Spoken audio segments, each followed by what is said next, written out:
Hello.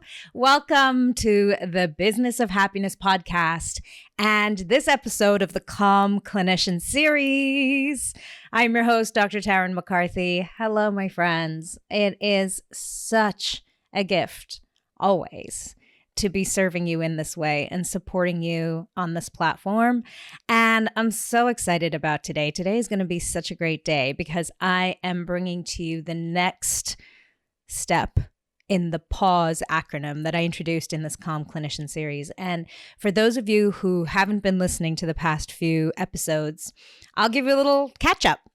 So apparently in the world of medicine and dentistry, we have a lot of stress. Who knew? And apparently we all think that we are experiencing more stress than anybody else. And apparently each of us thinks we're alone in this. And each of us tends to think that there's something wrong with us. And it's not true. It's not true. I used to think that I was the only one as well. I used to look at everybody outside of me, my colleagues, other doctors and dentists, and think, gosh, why is this so difficult for me to get this whole work-life balance thing right? Or why can't I just show up and be happy? Why am I so stressed and overwhelmed all the time? And, sometimes work would be easy, right? I'd go to work and I'd think, oh my gosh, I've got this down. But then home would be so stressful.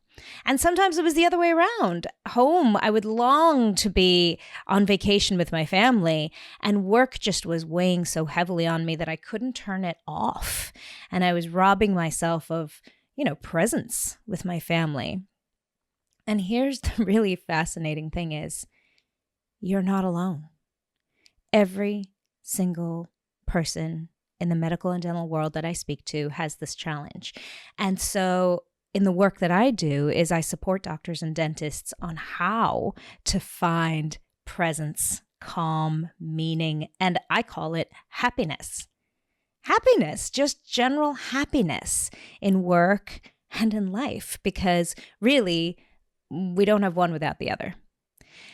And what I'm introducing in this Calm Clinician series is this PAUSE acronym. And the word pause itself is 99% of it. Because let's be honest with ourselves, we're not very good at taking a break. I was just telling one of my clients the other day that the first time I assigned myself a scheduled time to sit and do nothing, just do something wonderful for myself, I finished the workday at 4:30. It was in the summer. I remember it clear as day. I remember walking out to my car, my orange Jeep, getting in the car. It's now 4:35 because I left the practice at 4:30. And I sat down and I promised myself I wouldn't run extra errands. I wouldn't go to the grocery store, squeeze something in before I went home to the kids, that this was going to be time just for me. And I burst into tears because I didn't know what to do. I didn't know how to simply be. So PAUSE is an intentionally chosen acronym because once we can learn the subtle art of being safe, being calm in a pause, magic happens. And one of the ways we do that is by practicing it. See, because one of the reasons why being calm and sitting quietly is so uncomfortable, it's not because there's anything wrong with you. It's because you've been practicing the opposite for so long, for decades possibly, feeling like you have to be achieving, accomplishing, doing all the time. So let it be okay that taking a pause takes practice. And it's the intention of it that allows you to strengthen that pause muscle. So we talked about the very first letter P of paying attention. And that was another thing that I never did until I started to learn more about myself, until I started to take my happiness seriously. I was never paying attention to me, to my body. I was just pushing through the workday, just running through doing the next thing on my to-do list and not paying attention to my body, whether I needed to pee, whether I needed to eat, whether I was exhausted, whether I was sad or happy, or there was stress building up or fear. So simply paying attention. A is assigning and acknowledging. In assigning and acknowledging, what we're doing is after we pay attention, we recognize, ooh, I'm noticing this tension. I'm noticing my whole body is tight. My shoulders are up in my ears, and I'm feeling tension in my head and neck, and my heart rate's going a little fast. Then we get to assign what is actually happening. And assigning, naming the emotion is so important, because if we don't recognize what's actually going on in our bodies, we can't shift it. Remember, we can't change what we're not aware of. So assigning it a name. Oh my gosh, this is overwhelm. This is fear, whatever that is. And then recognizing the thought that just happened right before that emotion. Oh my gosh, I just thought this whole practice is going to fall down apart around me. I just thought that this whole thing is going to just collapse and I'm barely holding onto a house of cards. Then we get to the U, uncover. And uncover is when we look at whose thought is that anyway? Whose thought? Because so often our thoughts are not our own. And if this was blowing your mind, please, I invite you to go back and listen to episode 322, all about uncovering. Whose thought is it anyway?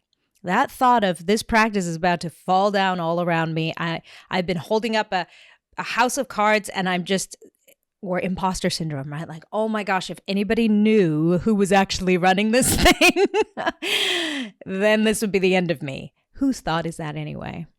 And the reason why we use that you, the uncovering, is to extricate the thought from the truth, because our thoughts are not always trustworthy. Today, we're talking about S, support, specifically self-support. And I want to tell you about the story that happened to me yesterday. We were hiking. My daughters and I went for this beautiful long hike up quite a big mountain.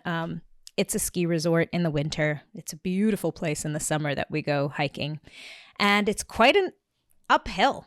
So we've been training, doing our lunges and our squats and running. And this was a little bit of an extra step for my youngest daughter. She's training for a week-long hiking program that she's going to do at the end of the summer. So we were very excited. We love to do this kind of thing.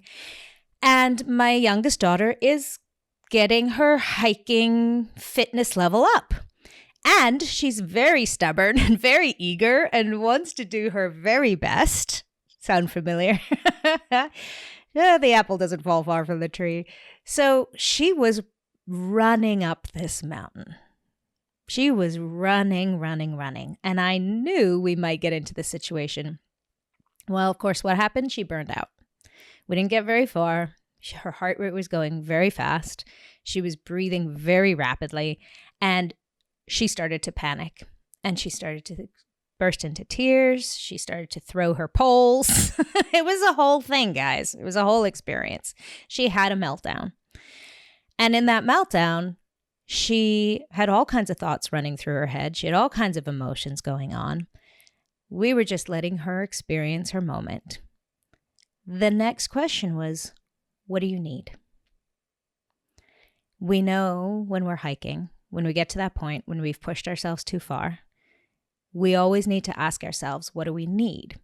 And along the Appalachian Trail, for any of my hikers out there who know this, there's this ridiculous phrase that is snack, crap, or nap. And that is when you're beginning to bonk, which is when you're beginning to hit a wall physically. You ask yourself, what do I need? Do I need to snack? Do I need a snack? Do I need some fuel? Do I need to crap? Do I need to go to the bathroom? And I've been holding it in. Or do I need to nap? Do I need to rest? And of course, fluid and hydration fits in there too. And so we were telling Nuala this analogy or this rhyme so that she could check in with her body and find out what she needs. But the most important thing is my other daughter and I had to stand back and let her figure it out for herself. Because every time we offered, do you want something to eat? She'd get angry and yell at us. I'd say, do you want to just take a rest for a while? No, because all her fears and thoughts are coming in and interrupting. And only she knew what she needed. Only she knows what she needs. So we're going to pause here for a moment with this S. Are you able to give yourself what you need? It's so important to recognize that nobody else knows you like you do. And in that moment, or in an era, or in a season of your life, nobody knows what you need better than you do. Imagine this, 3 days away from work, 3 days away from your regular life, from your family, from the day-to-day hustle and bustle, to just rest and reconnect with you. Here's the truth. Nobody knows you like you do. Nobody knows the joys and the sorrows and the fears and the frustrations and the stresses and the overwhelm and the exhaustion and your patience and your team and your family. Nobody knows what you're going through better than you. Nobody knows what brings you joy and fuels you and fulfills you. Nobody knows your dreams and desires like you do.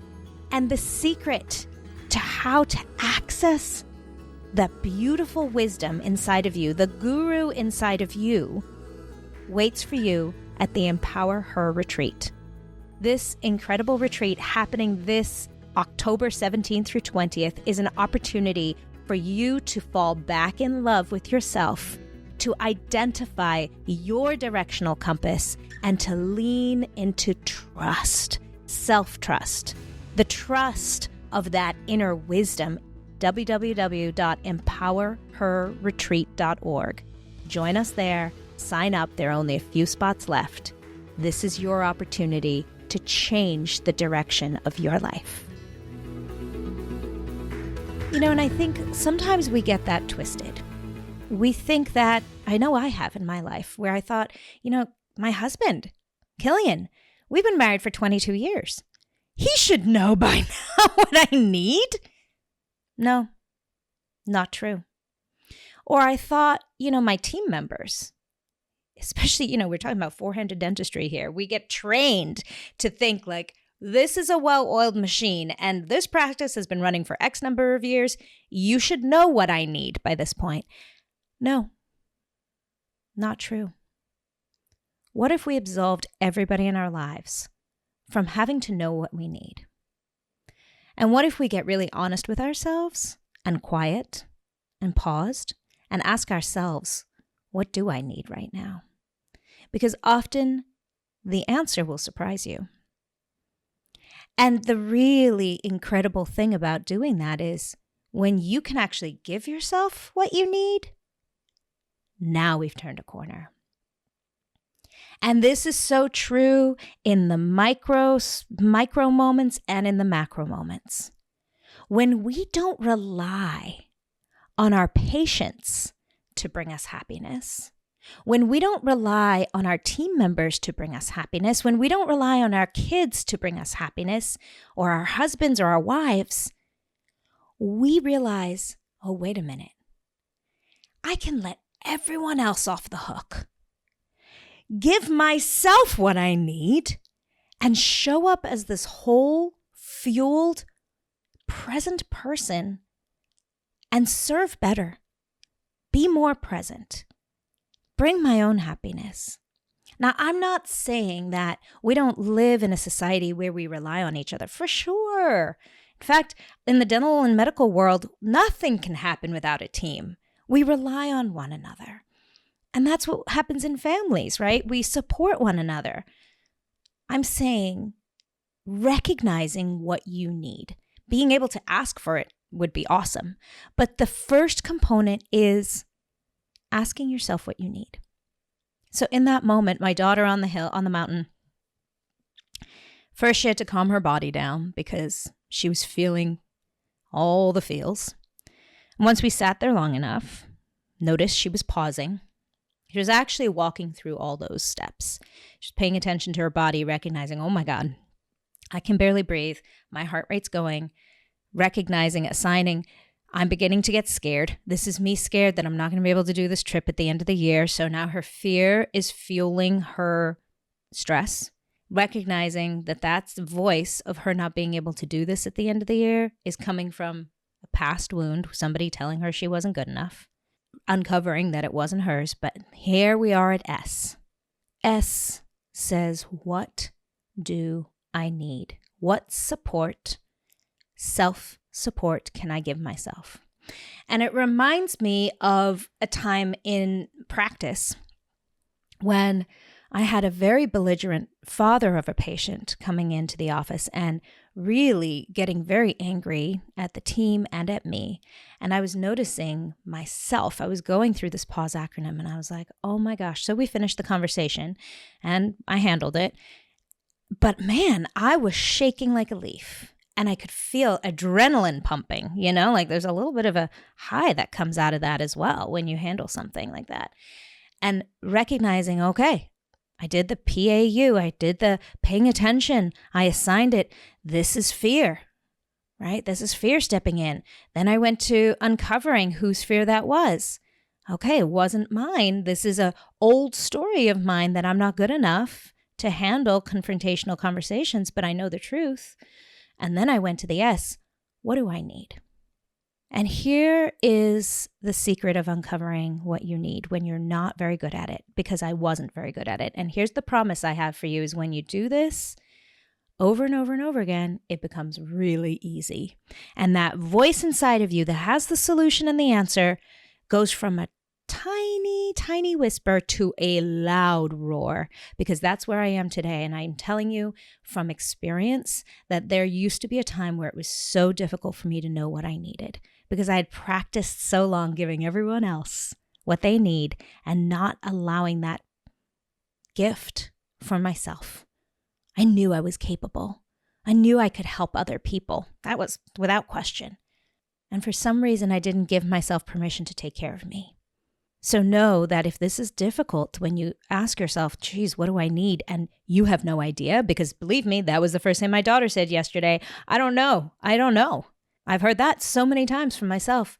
The more you practice listening to yourself with intention, the more loud that voice becomes.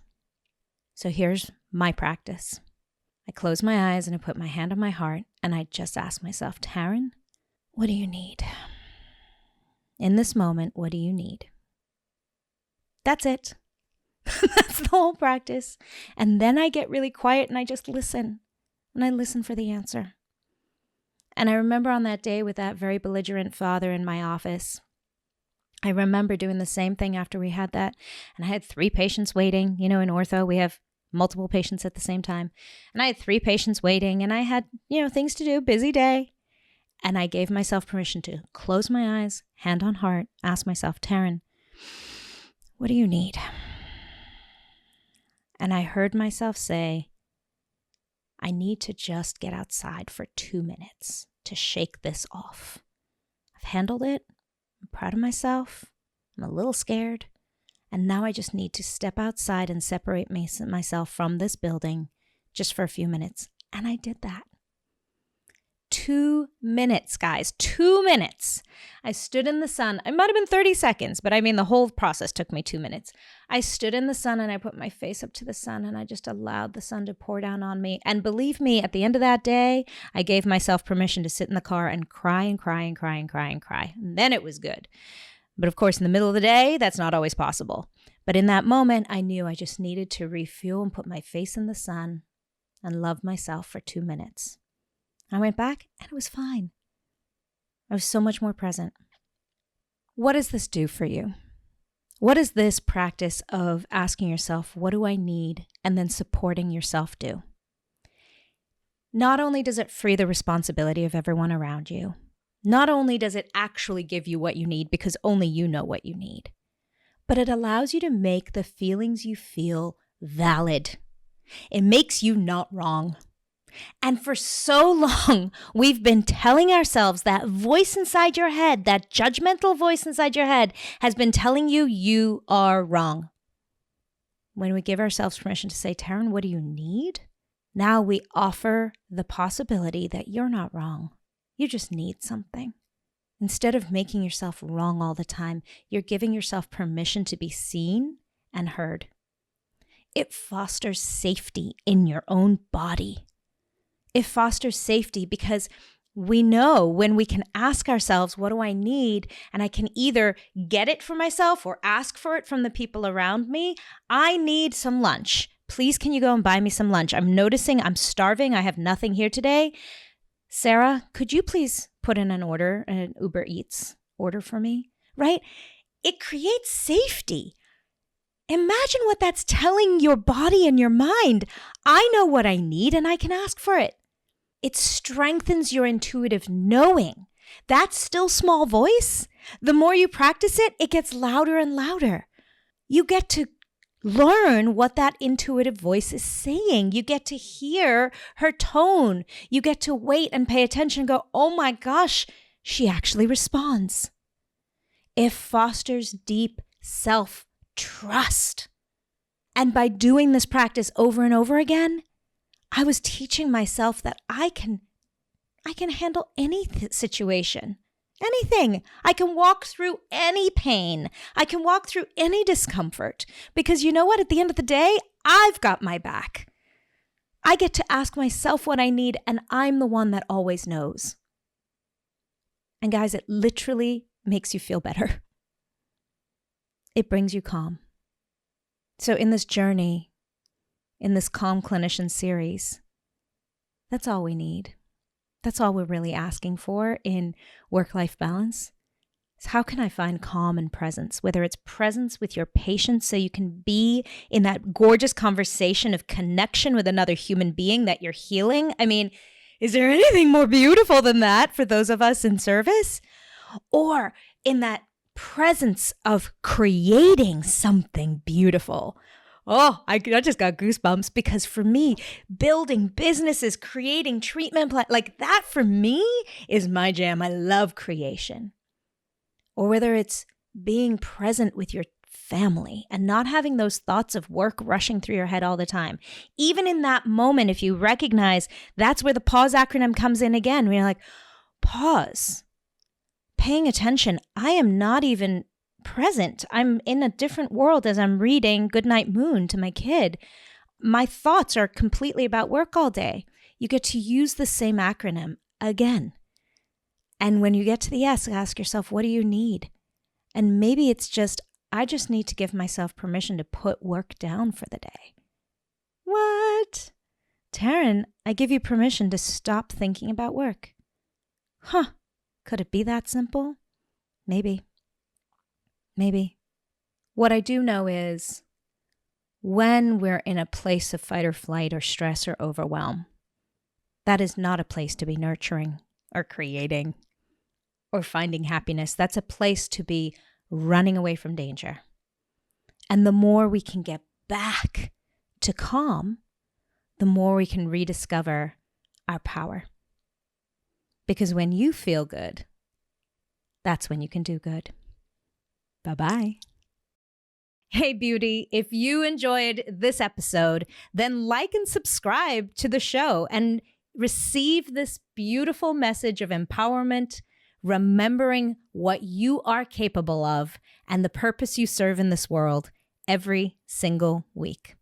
And if you know of a colleague who needs this message, share this episode with her. This is how we raise the collective in healthcare, reminding one another and supporting one another. Community is the answer. This is how we grow it. And lastly, I invite you to a phenomenal in-person event this October 2024, the Empower Her Retreat, exclusively for women in medicine and dentistry on the beach. It will change your life. And I cannot wait to see you there. Check out the details in the show notes and have a phenomenal day remembering that you are enough.